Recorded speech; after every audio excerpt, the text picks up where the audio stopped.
오늘 우리가 함께 나눌 말씀은 출애굽기 2장 11절에서 3장 15절입니다. 출애굽기 2장 11절에서 3장 15절인데요. 좀 길긴 하지만 제가 다 이제 설교할 건 아니기 때문에 그래도 제가 전체적으로 좀 같이 저와 한 절씩 교독하겠습니다. 출애굽기 2장 11절에서 3장 15절입니다. 모세가 장성한 후에 한 번은 자기 형제들에게 나가서 그들이 고되게 노동하는 것을 보더니 어떤 애굽 사람이 한 히브리 사람 곧 자기 형제를 치는 것을 본지라.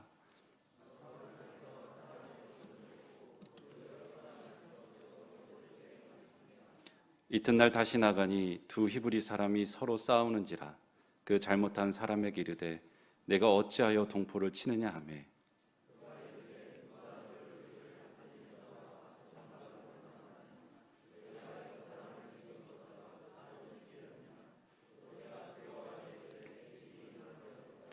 바로가 이 일을 듣고 모세를 죽이고자 하여 찾는지라. 모세가 바로의 낯을 피하여 미디안 땅에 머물며 하루는 우물 곁에 앉았더라.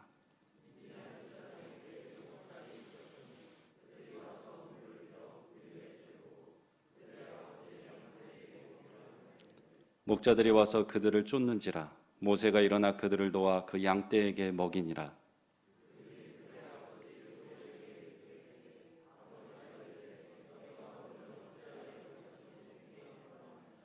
그들이 이르되 한 애굽 사람이 우리를 목자들의 손에서 건져내고 우리를 위하여 물을 길어 양떼에게 먹였나이다.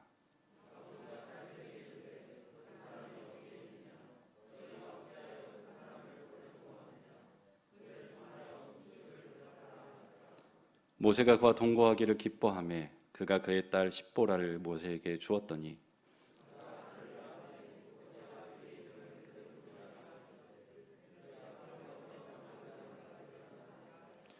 여러 해 후에 애굽 왕은 죽었고 이스라엘 자손은 고된 노동으로 말미암아 탄식하며 부르짖으니 그 고된 노동으로 말미암아 부르짖는 소리가 하나님께 상달된지라.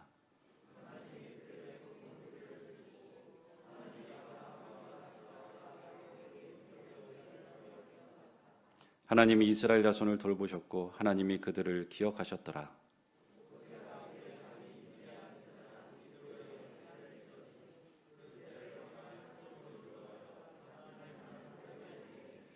여호와의 사자가 떨기나무 가운데로부터 나오는 불꽃 안에서 그에게 나타나시니라. 그가 보니 떨기나무에 불이 붙었으나 그 떨기나무가 사라지지 않느니라.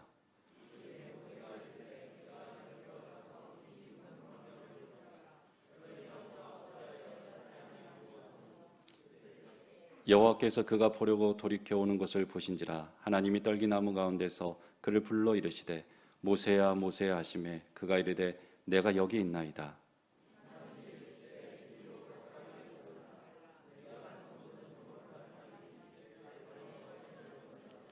또 이르시되 나는 내 조상의 하나님이니 아브라함의 하나님 이삭의 하나님 야곱의 하나님이니라.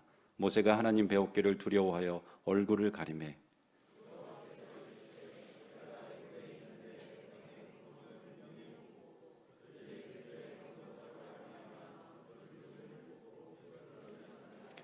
내가 내려가서 그들을 애굽인의 손에서 건져내고 그들을 그 땅에서 인도하여 아름답고 광대한 땅 젖과 꿀이 흐르는 땅 곧 가나안 족속, 헷 족속, 아모리 족속, 브리스 족속, 히위 족속, 여부스 족속의 지방에 데려가려 하노라.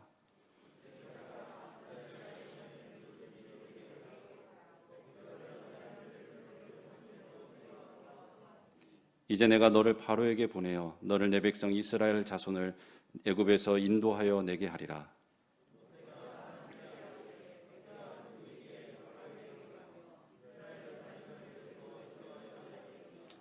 하나님 이르시되 내가 반드시 너와 함께 있으리라.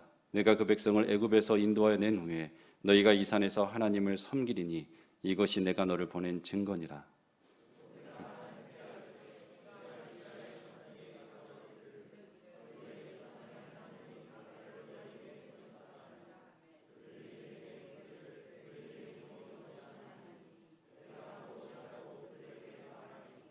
하나님이 모세에게 이르시되 나는 스스로 있는 자이니라.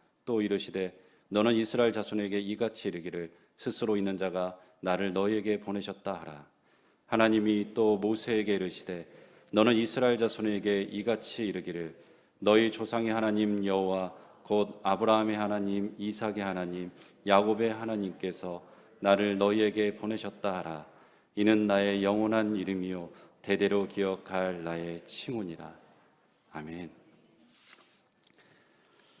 예, 우리 주일 일부 예배에 오신 리더 여러분들과 또 유튜브로 예배를 드리고 계실 또 리더 여러분, 또 주일학교 교사 여러분들을 주님의 이름으로 환영합니다. 오늘은 내가 누구간다라는 제목으로 말씀을 나누고자 하는데요. 오늘 지난 시간들을 잘 돌아보면서 이렇게 하나하나 마음에 새기는 시간이 됐으면 좋겠습니다. 또 목장 리더분들은 어떻게 목장 방학하는 동안 좀 안식하는 시간들을 좀 보내셨나요? 예.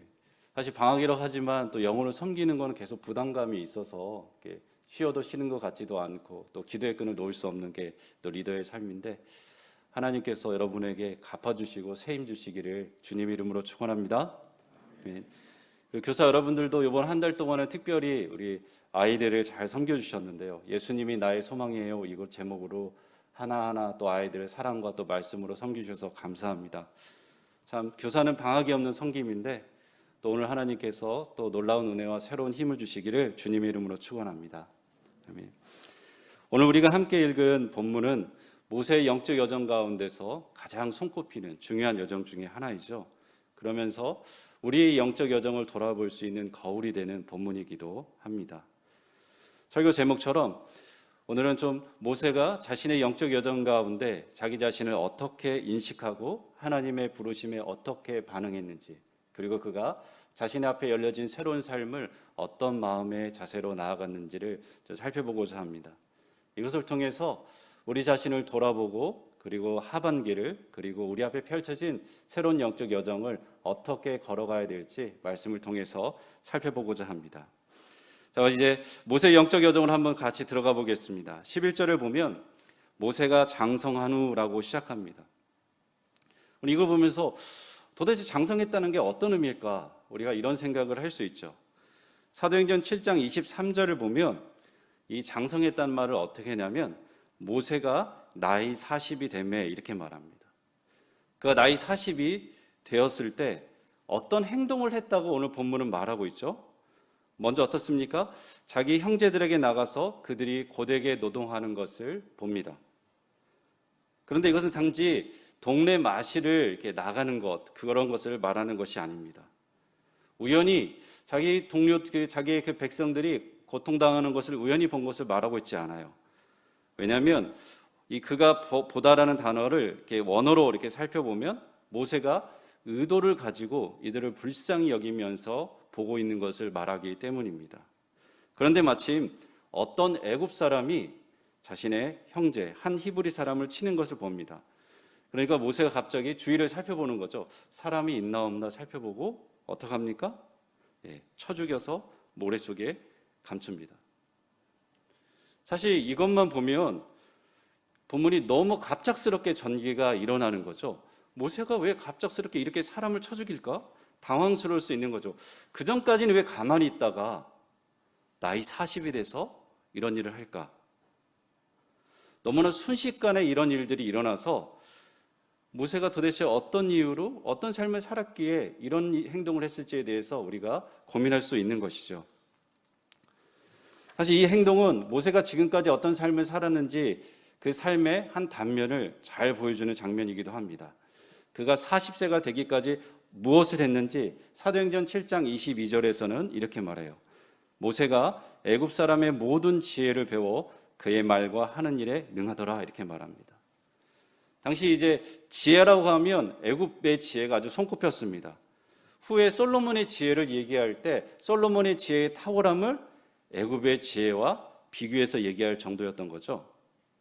그런데 모세가 애굽 사람들의 모든 지혜를 배웠다고 얘기해요. 도대체 이것이 무엇일까? 필로라는 유대인 학자가 어떻게 말하냐면 모세는 세계 여러 나라의 스승들로부터 수학, 기하학, 음악, 상형문자, 애굽과 그리스와 아시리아의 모든 지혜를 배웠다고 말합니다. 그래서 그의 언변과 실력이, 능력이 뛰어났다고 얘기를 해요.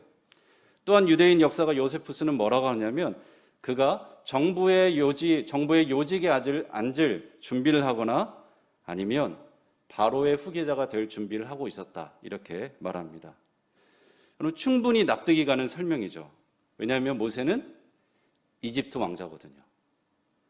그래서 아마 40세를 언급한 이유는 그가 이제 어떤 준비가 다 되어서 특별히 어떤 역할을 감당할 때가 다 됐다라고 말하는 것과 비슷한 것 같아요. 그런데 모세는 실상 어떻습니까? 자신의 역할을 감당할 두 세상 속에 살고 있는 거예요. 그가 속한 한쪽 세상은 어떤 세상이냐? 왕궁이거든요. 왕자 수업을 받으면서 바로의 후계자가 될 준비를 하고 있는 애굽입니다. 또 다른 세상은 어떻죠? 그가 속한 또 다른 세상은 그 바로의 노예의 그 고난의 시간들을 보내고 있는 히브리 사람들의 세상이에요. 이 두 세상 사이에 있어서 모세가 나이 40에 선택의 시간이 찾아온 거죠. 그가 여태까지 자라고 준비된 왕궁을 선택하면 그는 애굽에서 최소한 요직을 차지하거나 바로의 후계자가 될 수 있을 거예요. 그런데 만약 그가 히브리 사람들을 선택하면 그는 이전과 완전히 다른 삶을 살아야 됩니다. 여러분, 그렇다면 모세는 어떤 선택을 했을까요? 오늘 본문에서 우리가 알 수 있는 건 뭐죠? 히브리 사람을 그가 부르는 것을 보면 알 수 있습니다. 11절을 보면 무려 2번이나 자기 형제라고 얘기하는 거예요. 모세가 왕궁이 아니라 히브리 노예들, 자신들의 형제들과 함께하기로 선택한 것을 알 수 있습니다. 이 선택을 히브리서에서는 다음과 같이 말합니다. 믿음으로 모세는 장성하여 바로의 공주의 아들이라 칭함받기를 거절하고 도리어 하나님의 백성과 함께 고난받기를 잠시 죄악의 약을 누리는 것보다 더 좋아하고 그리스도를 위하여 받는 수모를 애굽의 모든 보화보다 더 큰 재물로 여겼으니 이는 상주심을 바라봅니다. 여러분, 참 놀랍지 않습니까? 이 구절에서 저희가 좀 약간 의아할 수 있는 것은 뭐냐면 26절이에요. 그가 그리스도를 위하여 수모받기를 선택했다는 거죠. 이게 우리에게 참 많은 이제 혼동을 가져다 주죠. 아니, 어떻게 예수님을 보지도 알지도 못했던 그 사람이 이런 선택을 할 수 있을까? 그런데 이것은 예수 그리스도를 말하기보다는 그리스도, 하나님께 기름 부음 받은 자들, 이스라엘 백성을 말합니다. 그래서 그가 이집트 왕자로서 당연히 누리고 받아야 할 그 모든 것을 포기하고 자신의 백성들과 고난받기로 선택한 것임을 우리가 알 수 있습니다. 여러분, 정말 놀라운 믿음의 결단이고 헌신인 것이죠. 자, 그렇다면 그 누구보다도 탁월한 리더십으로 준비되었잖아요. 외적인 준비, 내적인 확신도 있잖아요. 그가 이런 선택을 했다면 그 다음 행보는 어떻게 될지 우리가 예측할 수 있는 거죠. 분명히 그는 자신의 백성을 구할 길을 찾았을 것이라는 거죠. 왜 그렇습니까? 모세는 애굽의 정치와 경제 그 모든 것을 꿰뚫고 있는 사람이거든요. 그래서 그가 한 행동이 뭐냐면 오늘 본문에서 애굽 사람을 쳐 죽인 거예요. 왜냐하면 사도행전에서 그의 이 행동을 다음과 같이 묘사합니다. 한 사람이 원통한 일 당함을 보고 보호하여 압제받는 자를 위하여 원수를 갚아 애굽 사람을 쳐 죽이니라. 그는 그 형제들이 하나님께서 자기의 손을 통하여 구원해 주시는 것을 깨달으리라 생각하였다. 이렇게 얘기해요. 그럼 모세가 자기 자신을 어떻게 바라봅니까? 히브리 사람들, 그 노예들의 구원자로 인식을 하고 있는 거예요. 그래서 그가 이런 행동을 했다라고 본문은 말하고 있는 것입니다. 아마 이 행동을 통해서 히브리 사람들을 이렇게 자신의 중심으로 모아서 세를 규합하고 어떤 행동을 할 것을 기대하지 않았나 싶습니다. 그런데 어떤 일이 벌어지죠? 그 다음에 보면 서로 싸우는 히브리 사람을 중재하다가 자신이 구하려는 히브리 사람들이 자기 자신을 어떻게 인식하고 있는지를 알게 됐어요. 2장 14절에 이렇게 얘기하죠. 그가 이르되 누가 너희를 우리를 다스리는 자와 재판관으로 삼았느냐? 내가 애굽 사람을 죽인 것처럼 나도 죽이려 하느냐? 어떤 상황입니까? 모세를 향해서 히브리 사람들이 너는 우리의 지도자도 아니고 우리의 재판관도 아니라고 이야기를 하는 거예요. 모세는 자기 스스로를 히브리 사람들을 위한 구원자로 생각하고 이런 일을 벌였는데 오히려 히브리 사람들은 그를 거절하면서 살인자로 대하는 거죠. 여러분, 모세와 히브리 사람들 사이에 이 간극이 너무 크죠. 모세의 믿음의 결단과 헌신이 깊은 만큼 이 격차는 너무나 커요. 서로 엇갈려도 너무 심하게 엇갈린 거죠. 여기에 더해 모세는 애굽 사람을 자신이 몰래 죽인 것이 공공연하게 드러났다는 것을 알게 됩니다. 바로에게 이 일이 알려졌다는 것을 알게 되고 그가 도망하게 되죠. 사실 이 부분이 우리에게 좀 이해가 안 갈 수 있어요. 아니, 어떻게 고대 세계에서 한 나라의 왕자가 한 사람을 죽였다고 사형에 해당되는 그런 죄일 수 있을까? 아니, 이것 때문에 어떻게 도망갈 수 있을까? 이런 생각을 할 수 있습니다. 이것에 대해서 한 학자는 이렇게 얘기해요. 고대 세계에서 왕들은 많은 아내를 두었다는 거예요. 그럼 어떤 의미입니까? 많은 자녀들이 있다는 거죠. 그래서 왕위를 차지하기 위한 권력 투쟁이 심했다는 겁니다. 꼬투리가 잡히면 제거의 대상이 될 수 있는 거죠. 더군다나 모세처럼 탁월하게 좀 뛰어난 사람은 그 정쟁의 아주 핵심에 서게 되는 것이죠. 여기에 더해서 모세의 출신 성분이 이방인이잖아요. 당시 애굽 사람들은 이 인종적 자부심이 상당했기 때문에 이런 일은 사형에 해당된다고 말을 합니다. 그래서 모세는 결국 도망자로 신세가 전락하게 되죠. 자신이 자란 애굽 왕궁에서 거절을 당하고 자신이 형제로 여기는 히브리 사람들로부터 거절을 당하고 죽음의 위협 앞에서 그가 도망을 갑니다. 그런데 우리는 여기서 잠깐 멈춰서서 이집트 왕자에서 구원자로 그리고 도망자로 전락한 모세의 영적 여정을 잘 생각해 볼 필요가 있습니다. 도대체 무엇이 모세를 이렇게 만들었을까? 모세처럼 탁월하게 준비된 사람이 어떻게 이렇게 바닥으로 추락할 수 있을까? 외적으로 보면 한 나라의 지도자로서 충분히 준비가 되었고, 내적으로 보면, 영적으로 보면 어떻습니까? 믿음과 결단, 그 헌신이 정말 어마어마하잖아요. 여러분, 이 정도면 하나님께서 그의 이런 헌신과 결단을 알아주시고 길을 열어주시고 순적하게 해줘야 되지 않을까요? 그런데 결과는 어떻습니까? 아주 냉혹하다는 거죠. 어떻게 이런 일이 벌어질 수 있을까요? 저는 모세의 이런 탁월함이 그를 궁지로 몰아냈다고 생각합니다. 분명 하나님은 이스라엘 백성들에게 약속하셨죠. 아브라함에게 그의 후손들이 4대 만에 돌아올 것이라고 이야기했습니다. 그리고 이 시간이 차가고 있어요. 지나가고 있어요. 하나님께서 분명히 모세를 통해서 이스라엘을 구원하실 것입니다. 그런데 지금은 아니었던 거죠. 그런데 모세는 자신의 탁월함에 눈이 가려져서 하나님의 때를 보지 못했습니다. 멈추고 기다려야 할 때 자신의 탁월함으로 치고 나간 거죠. 스스로 구원자라 자처하며 행동을 한 것입니다. 그러다가 이런 일이 벌어진 거예요. 아무리 탁월하고 하다 해도, 아무리 동기와 의도가 좋다고 해도, 아무리 믿음이 좋고 아무리 신앙의 결단이 있다 해도 그것이 결코 좋은 결과를 보장하지 않는다는 것을 모세는 배우게 된 거죠. 정말 냉혹한 현실입니다. 한 치 앞도 모르는 인생이잖아요. 그런데 그 한 치는 하나님의 손에 달려있는 것입니다.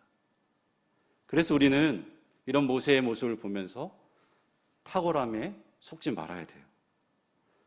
하나님보다 더 앞서는 내 믿음과 헌신의 결단에 속으면 안 됩니다. 하나님보다 한 걸음 더 나아가는 내 열정을 의지하면 안 되는 거죠. 하나님보다 더 영적이어서도 안 되는 것입니다. 그런 탁월함이 서서히 하나님의 음성을 듣는 귀를 가리게 되는 거예요. 하나님을 바라보는 눈을 가립니다. 사람들로부터 듣는 귀를 닫게 만드는 것이죠. 그러다 그 탁월함이 나를 망가뜨리고 나를 추락시키는 것입니다. 실제로 우리는 우리 주위에 그렇게 날개가 꺾여져서 추락한 많은 리더들의 이야기를 보고 듣고 있잖아요. 그러니까 주 안에 사는 여러분, 탁월해지지 마십시오. 탁월해지지 마시기를 주님의 이름으로 축원합니다. 자신의 은사와 재능, 강점을 나만의 탁월한 것들을 하나님의 손 아래 재갈을 물리고 그렇게 살아가는 저와 여러분 되시기를 주님의 이름으로 축원합니다. 모세는 미디안 땅으로 도망갑니다. 미디안 땅의 위치는 애굽 바로 오른편에 있어요. 이런 모세의 도망을 히브리서 11장 27절에서는 그가 믿음으로 애굽을 떠났다 이렇게 이야기를 해요. 참 이것을 어떻게 풀어가야 할지 참 어려운데요. 모세는 자신의 도모가 실패했음에도 불구하고 믿음으로 미디안 땅으로 도망갔다는 이야기입니다. 그가 믿음으로 이집트 왕자가 아니라 자신의 백성들과 고난받기로 선택했듯이 믿음으로 간 거죠. 자신의 삶을 주관하시는 하나님을 의지하면서 미디안 땅으로 도망갔습니다. 아마 거기에서 후일을 도모하려 하지 않았을까 우리가 추측해 볼 수 있는데요. 그런데 그의 앞에 어떤 일이 펼쳐질지 그는 전혀 예상하지 못했던 것이죠. 그래서 미디안 땅에서 아마 이곳저곳을 돌아다녔을 것 같아요. 그런데 실상 잘 생각해 보면 믿음으로 왔지만 그가 경험하고 있는 차가운 현실은 어떻습니까? 자신의 백성들로부터 인정받지도 못하고 거절당한 실패자이죠. 이집트 왕자였던 그가 히브리 사람들의 구원자로 자청했던 그가 한순간에 추락해서 도망자가 된 것입니다.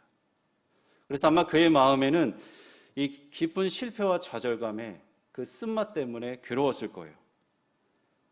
바닥으로 점점 내려가면서 지푸라기 하나를 붙잡는 소망으로 하나님을 붙잡고 있지 않았을까 그렇게 예상해 볼 수 있습니다. 아무리 그래도 현실은 바뀌지 않습니다. 추락하고 있는 거죠.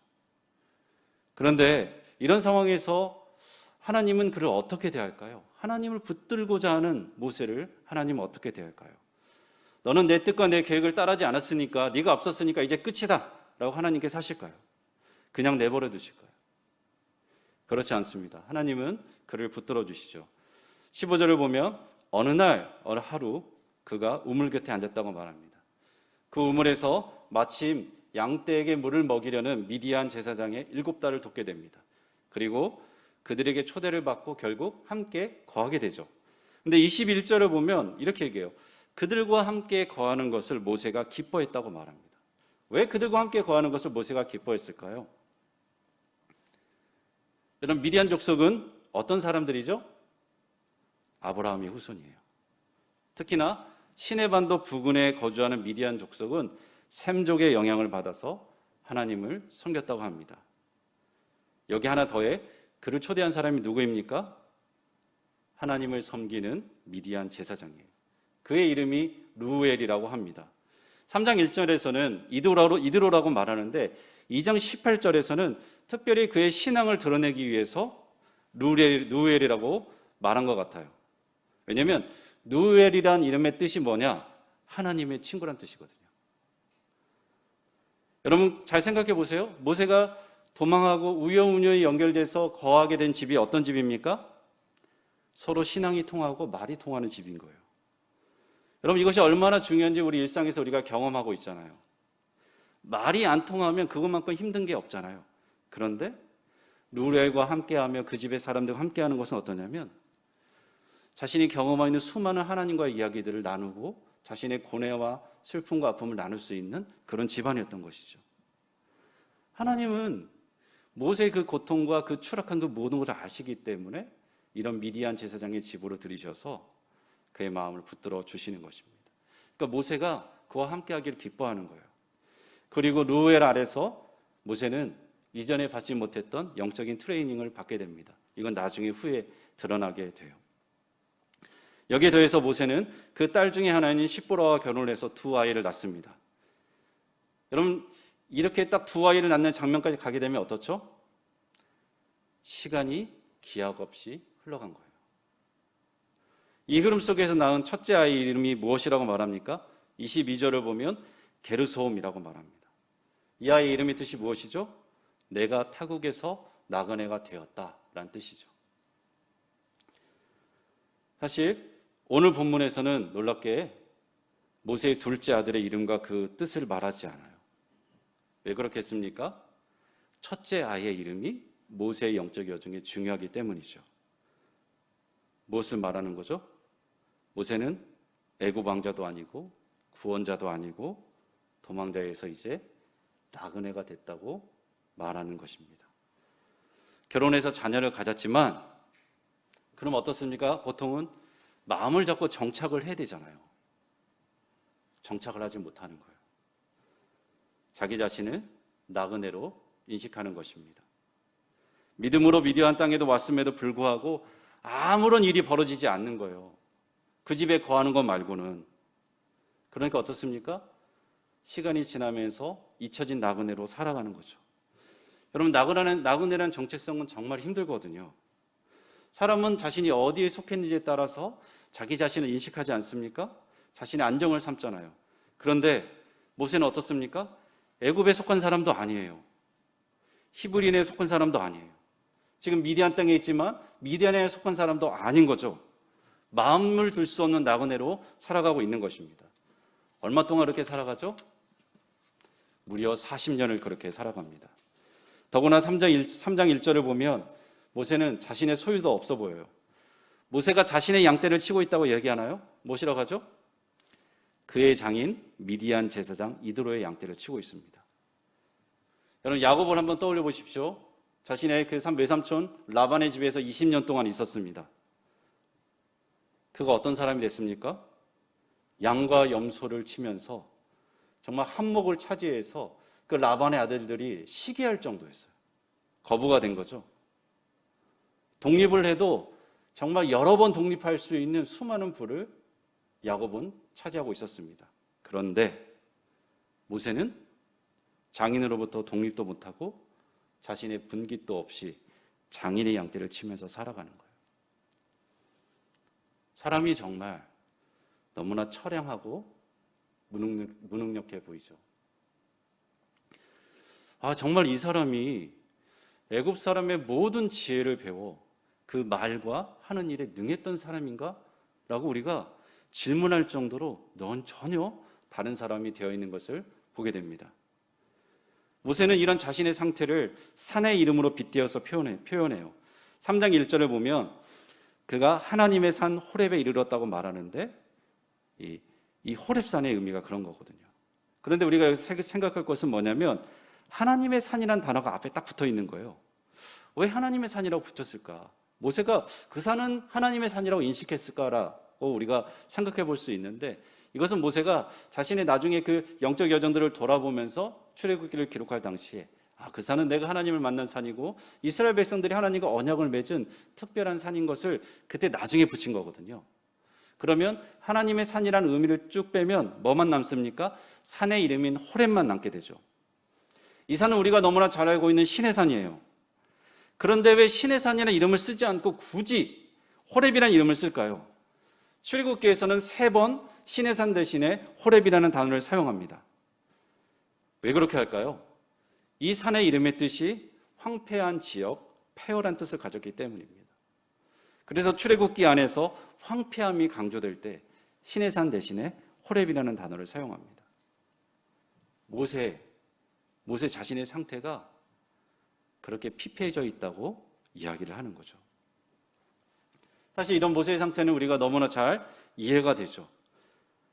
믿음으로 미디안 땅으로 왔고 하나님의 인도하심 따라 미디안 제사장의 집에 거하고 결혼해서 2 아이를 낳았습니다. 그런데 그 후로는 아무런 일도 일어나지 않는 거예요. 무려 40년 동안이다. 그가 40년 후에 40년이 지난 어느 날 부르심을 받는 걸 알고 있어요. 그런데 모세는 그 시간 안에서 나의 인생이 이렇게 계속 흘러갈 것인가? 뭔가 새로운 일이 시작될까? 예측할 수 없는 거죠. 거의 자포자기 상태이지 않았을까 싶습니다. 하루하루 자신의 양떼도 아니고 장인의 양떼를 치면서 나그네로 살아갑니다.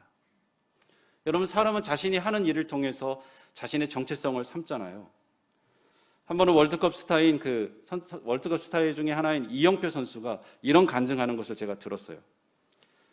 그가 선수 생활을 마치고 자기 자신이 누구인지 혼돈이 찾아왔다는 거예요. 그는 매일 아침 일정 시간에 일어나서 운동복으로 갈아입고 축구장에 가서 훈련하는 규칙적인 생활을 했는데 은퇴하고 나니까 그 모든 것이 멈춰진 것이죠. 그동안 자신이 훈련하면서 시합을 뛰면서 사람들의 환호 소리를 들으면서 축구선수라는 것을, 자기가 축구선수라는 것 정체성을 삼았는데 그게 사라져버린 거예요. 그러니까 자신이 누구인지 혼동이 찾아오는 것입니다. 여러분, 모세 역시 그랬을 거예요. 이집트 왕자에서 구원자로 자기의 정체성을 삼고 살았습니다. 그래서 믿음의 결단을 한 거죠. 그런데 결국 도망자와 나그네로 살지 않습니까? 지금은 자신의 삶이, 자신의 삶의 목적과 의미를 두었던 구원자가 아니라 양을 치는 사람으로 살아가잖아요. 여러분, 그 일상이 얼마나 무의미하게 느껴졌습니까? 사람은 자신의 목적과 의미를 따라 살아가면 그 모든 것이 의미 있는데 그것과 상관없는 일을 하게 되면 정말 무의미해지거든요. 무려 40년 동안 그렇게 살아갑니다. 이런 시간이 쌓이면 쌓일수록 삶이 황폐해지는 거죠. 더군다나 시간의 모래가 쌓이면 쌓일수록 어떤 일이 벌어집니까? 과거의 열정과 힘은 사라지게 되어 있습니다. 과거의 언변과 능력도 사라지고 힘도 약해지죠. 그래서 80세의 노인이 되어버린 것입니다. 삶이 얼마나 무의미하고 피폐하고 황폐하게 느끼겠습니까? 사실 이런 모세의 상태는 실패와 좌절의 골짜기 깊숙이 내려가 본 사람이라면 충분히 이해할 수 있을 거예요. 그래서 하나님께서 모세를 부를 때 모세가 어떻게 반응하죠? 3장 11절입니다. 모세가 하나님께 아뢰되 내가 누구이기에 바로에게 가며 이스라엘 자손을 애굽에서 인도하여 내리이까. 하나님의 부르심을 들었을 때 뭐라고 말합니까? 내가 누구이기에, 이렇게 답하는 거예요. 여러분, 하나님이 이런 부르심은 모세가 그토록 기다리던 부르심이잖아요. 얼마나 기다렸습니까? 그의 초기 40년 인생이 이 부르심을 듣고 싶어서 준비되고 살았던 삶이잖아요. 예전 같았으면 하나님의 이 부르심을 듣고 그 비전을 듣고 그 비전에 대한 그 감격과 놀라움으로 달려갔을 거예요. 심장이 벌렁벌렁하고 피가 끓었겠죠. 감격에 겨워서 어찌할 바를 몰랐을 것입니다. 그런데 모세는 지금 너무나 차분하고 현실적이에요. 한편으로는 너무나 냉소적으로 보입니다. 시간에는 효자도 없고 장사도 없다고 그러잖아요. 40년이라는 시간의 모래 속에서 바라버린, 지쳐버린 한 사람의 모습을 우리는 만나볼 수 있습니다. 하나님, 제가 누구라고 이 일을 하겠습니까? 저를 바로에게 보내서 이스라엘 백성들을 구하여 내라고요? 하나님 대신 저보고 가라고요? 아이고, 하나님, 사람도 다 때가 있잖아요. 지금 제 나이가 어떻습니까? 80이지 않습니까? 이미 늦었잖아요. 부르시려면 제가 믿음으로 미디안 땅을 떠날 때 부르시든지 하지. 하나님, 너무 늦었습니다. 제 나이에 어떻게 한 나라의 체제를 붕괴시킬 정도의 그 일을 시킨단 말입니까? 이제 40년 동안 애굽 말도 사용하지 않아서 제 말도 어눌해져 있습니다. 바로는 저를 죽이려고까지 하지 않았습니까? 또 이스라엘 백성은 어떻습니까? 저를 거절했잖아요. 남자만 60몇 명 되는 그 기센 사람들을 제가 어떻게 감당할 수 있겠습니까? 하나님, 저는 사용하겠습니다. 저는 못합니다. 저는 적합한 사람이 아니에요. 제가 누구라고 그런 일을 하겠습니까? 실패할 것이 뻔한데 제가 왜 하겠습니까? 두 번 다시 똑같은 일은 경험하고 싶지 않습니다. 차라리 하나님이 가십시오. 하나님께서 이스라엘 백성들의 고통을 듣고 알고 보고 그리고 인도하여 내려가서 하나님께서 하신다고 했잖아요. 하나님이 가십시오. 하나님이 하십시오. 저는 하나님의 대리자 역할을 못합니다. 이런 얘기를 모세가 하는 것입니다. 그러자 하나님께서 그에게 어떻게 대답합니까? 3장 11절입니다. 12절입니다. 하나님이 이르시되 내가 반드시 너와 함께 있으리라. 내가 그 백성을 애굽에서 인도하여 낸 후에 너희가 이 산에서 하나님을 섬기리니 이것이 내가 너를 보낸 증거니라. 주안의 사랑 여러분, 하나님의 이 답이 좀 이상하지 않습니까? 분명히 모세는 내가 누군가인데 그런 일을 합니까? 이렇게 하나님께 질문했잖아요. 하나님은 네가 누구인지에 대한 답을 하지 않습니다. 오히려 무엇이라고 말합니까? 내가 반드시 너와 함께 있으리라 이렇게 말합니다. 이게 무슨 뜻이죠?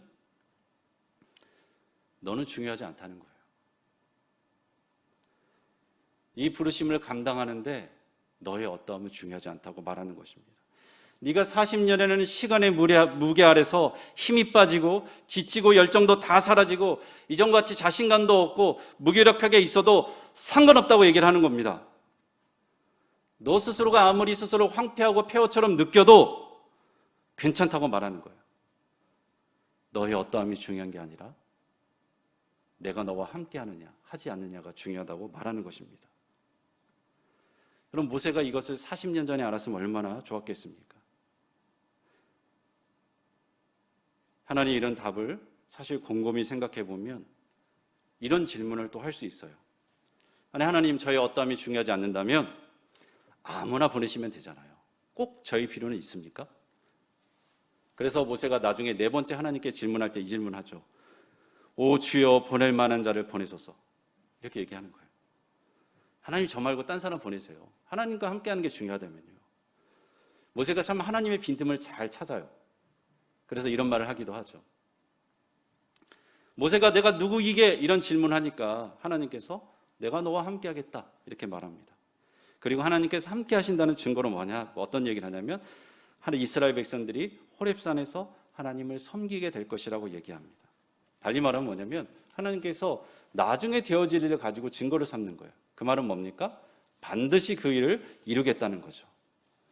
이런 부르심 안에서 모세는 그냥 탈탈 털고 아이고 하나님 됐습니다 하고 부르심을 거부하며 나올 수도 있을 것 같아요. 그런데 모세는 그렇게 하지 않고 하나님의 그 부르심에 반응하면서 계속 실강의를 하나님과 하고 있습니다. 왜 그가 거부를 못하겠습니까? 시간의 모래 속에 덮여있는 저 마음의 밑바닥에는 자신의 백성을 향한 맥박이 여전히 뛰고 있는 거거든요. 하나님이 그 마음을 알고 있는 것입니다. 그래서 하나님이 그와 기꺼이 줄다리기를 하시는 것입니다. 3장 11절에서 시작해서 4장 17절까지 하나님께서 그와 대화하시면서 계속해서 설득해 나가는 시간을 갖습니다. 이 줄다리기는 성경 전체를 볼 때 하나님과 인간 사이에 기록된 가장 긴 대화예요. 그 깊은 곳에 흐르는 그 자신의 백성을 향한 마음을 알기 때문에 하나님이 그를 붙잡고 설득해가는 작업을 하는 거죠.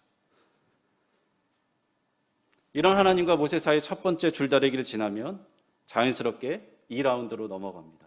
그 질문이 뭐죠? 3장 13절입니다.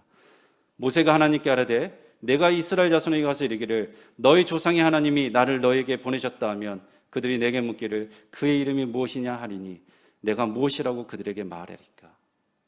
쉽게 말하면 어떤 의미입니까? 하나님과 함께하는 것이 그렇게 중요하다면 도대체 하나님 당신은 어떤 분이십니까? 이 질문을 하는 거예요. 저는 이것에 대해서 하나님께서 어떻게 합니까? 이런 고연 놈 하면서 무엄하다 이렇게 하지 않으시죠. 하나님께서 자신이 누구인지 이름을 밝히는 거예요. 주 안에 사는 여러분, 이것은 아주 충격적인 거거든요. 왜냐하면 고대 근동에서 이름을 알려주는 것은 상대방에게 내가 너와 관계를 맺기 원한다는 호감과 친밀함의 표시이기 때문입니다. 이것이 하나님께 적용되면 어떻습니까? 하나님의 이름을 알게 된다는 것은 하나님과 교제하고 관계를 맺는 것을 의미하기 때문인 것이죠. 그런데 이것만이 아니에요. 다른 한편으로 하나님은 위험을 스스로 감수해야 돼요. 어떤 위험이겠습니까? 하나님의 이름이 오용되고 남용될 수 있는 그 위험을 스스로 감당해야 되는 것입니다. 하나님 이름이 모욕받을 수 있는 여지가 생기기 시작하는 거죠. 그래서 3계명에 너는 내 하나님 여호와의 이름을 망령되이 부르지 말라고 경고합니다. 그럼에도 불구하고 하나님은 기꺼이 내가 이것을 감당하겠다고 자신의 이름을 밝히는 거죠. 정말 놀라운 거죠. 하나님께서 먼저 모세에게 이스라엘 백성들에게 자신의 가슴을 열어젖히면서 내가 너와 교제하고 관계를 맺고 싶다고 하나님께서 찾아오신 거예요. 그리고 혹시 내가 너희 때문에 모욕과 수모를 당해도 기꺼이 감당하겠다고 하나님께서 이들을 초대하는 장면이 바로 이 장면인 것입니다. 그래서 하나님께서 자신을 소개하죠. 14절에 뭐라고 합니까? 나는 스스로 있는 자니라. I'm who I am 이렇게 얘기하는 거예요. 나는 곧 나다 이렇게 말합니다. 이 이름의 뜻이 도대체 어떤 걸까요? 이 이름의 뜻에서 학자들 사이에서는 정말 수많은 이야기가 있습니다. 하나님께서 스스로 있다는 것이 도대체 무엇일까? 그런데 자세히 살펴보면 사실 우리가 쉽게 알 수 있는 부분이 있어요. 하나님께서 스스로 있다는 말은, 스스로 존재하신다는 말은 하나님이 시간에 매이지도 않고 그 어떤 것에서도 매이지 않는 분이라는 거죠. 그 어떤 것에서도 의지하지 않는 자존하시는 분이라는 것입니다. 이것의 조금 더 구체적인 의미는 사실 본문의 문맥 속에서 살펴볼 수 있는데요. 14절과 짝을 이룬 15절을 보면 이렇게 얘기하죠. 우리 3장 15절인데요. 우리 다 같이 한번 읽어볼까요? 3장 15절입니다. 하나님이 또 모세에게 이르시되 너는 이스라엘 자손에게 이같이 이르기를 너희 조상의 하나님 여호와 곧 아브라함의 하나님 이삭의 하나님 야곱의 하나님께서 나를 너희에게 보내셨다 하라. 이는 나의 영원한 이름이요 대대로 기억할 나의 칭호이니라. 여기서 스스로 있는 자와 짝을 이루는 이름이 바로 여호와입니다. 실제로 스스로 있는 자라는 이 원어 문장에서 여호와라는 이름이 나왔다고 학자들은 말을 합니다. 이 15절에서 여호와 하나님을 하나님께서는 어떻게 표현합니까? 아브라함의 하나님, 이삭의 하나님, 야곱의 하나님이라는 거예요. 이게 무슨 뜻입니까? 하나님은 아브라함과 이삭과 야곱과 약속하신 것을 지키신다는 하나님이라고 이야기를 하는 거죠. 스스로 계시는, 스스로 존재하시는 하나님은 자신의 약속을 지키는 신실하신 분이라고 자기 자신을 드러내시는 것입니다. 시간과 역사를 주관하면서 자신이 약속한 것은 그 어떤 장애물이라도 뚫고 반드시 이루시는 그런 분이라고 하나님께서 자기 자신을 드러내는 것이죠. 이것은 하나님의 굳건한 뜻이고 하나님의 의지인 것이죠. 그래서 모세를 부르신 하나님이 2장 24절과 25절에 이렇게 표현되어 있어요. 하나님이 그들의 고통 소리를 들으시고 하나님이 아브라함과 이삭과 야곱에게 세운 그의 언약을 기억하사 하나님이 이스라엘 자손을 돌보셨고 하나님이 그들을 기억하셨더라. 2절 안에 무려 4번이나 하나님이라고 말하면서 스스로 역사하시는 하나님께서 반드시 이 일을 이루실 것이라고 이야기를 하는 것입니다. 여러분, 이런 놀라운 부르심 앞에 모세가 어떻게 하죠? 하나님의 부르심을 받아들이고 영적 여정을 떠납니다. 그런데 이 모세가 하나님과 함께 할 때는 모세는 이전의 모세가 아니에요. 나그네도 아니고 도망자도 아니고 이집트 왕자도 아니에요. 스스로 구원자로 자청했던 모세도 아닙니다. 이 이후부터 모세는 하나님과 함께하는 모세인 것이죠. 모세와 함께 하시는 하나님으로 인해서 모세는 자신의 부르심을 이루게 되는 것입니다. 내가 누구이게? 라고 말했던 모세가 이제는 나는 하나님과 함께하는 사람이라고 말을 하게 되는 것이죠. 주 안에 사랑하는 여러분, 이것이 신약 시대를 살아가는 우리에게 어떤 의미겠습니까? 하나님과 함께하는 나. 이것을 생각하면 떠오르는 단어가 있죠. 무엇이죠? 임마누엘입니다. 우리와 함께하시는 하나님. 자신의 백성의 고통을 듣고 보고 알고 내려와서 구원하시고 인도하시는 하나님. 여러분, 누가 떠오릅니까? 예수님이죠. 그래서 요한복음을 보면 하나님께서 나는 스스로 있는 자라는 그 말씀을 예수님께서는 자기 자신에게 적용을 하세요. 그래서 어떡합니까? 나는 생명의 떡이다. 나는 세상의 빛이다. 나는 양의 문이다. 나는 선한 목자다. 나는 부활이요 생명이다. 나는 길이요 진리요 생명이다. 나는 참 포도나무다라고 무려 7번이나 예수님께서는 자기 자신을 드러내십니다. 나는 그 구약에서 말한 스스로 있는 자, 그 하나님이 바로 나다. 이렇게 얘기를 하는 것입니다. 이 예수님께서 우리와 함께 하시기 위해서 어떤 일을 하셨습니까? 빌립보서 2장 6절에서 8절이죠. 그는 근본 하나님의 본체시나 하나님과 동등됨을 취할 것으로 여기지 아니하시고 오히려 자기를 비워 종의 형체를 가지사 사람들과 같이 되셨고 사람의 모양으로 나타나사 자기를 낮추시고 죽기까지 복종하셨으니 곧 십자가에 죽으십니다. 이렇게 우리를 구원하셨다는 거예요. 그리고 우리와 함께 하십니다. 우리 함께 하시는 예수 그리스도로 인해서 우리는 더 이상 이전의 내가 아니에요. 지금 내가 어떠하든지 믿음으로 시작했다가 실패했어도, 탁월함에 속아서 바닥에 추락했어도 나와 함께 하시는 예수 그리스도로 인해서 우리는 새롭게 시작할 수 있습니다. 이전의 내가 아닌 자로 시작할 수 있는 거예요. 그리스도와 함께하는 자, 그리스도 안에 있는 자로서 우리의 삶은 새롭게 열리게 되는 것입니다. 그리고 스스로 역사하시는 하나님, 그 예수 그리스도가 우리와 함께 하시기 때문에 우리를 향한 하나님의 뜻은 반드시 이루어질 것입니다. 시간과 그 어떤 것에도 제한받지 않으시고 존재하신 하나님, 이 하나님께서 신실하시게 우리를 붙드시고 당신의 뜻을 이룰 것입니다. 아멘.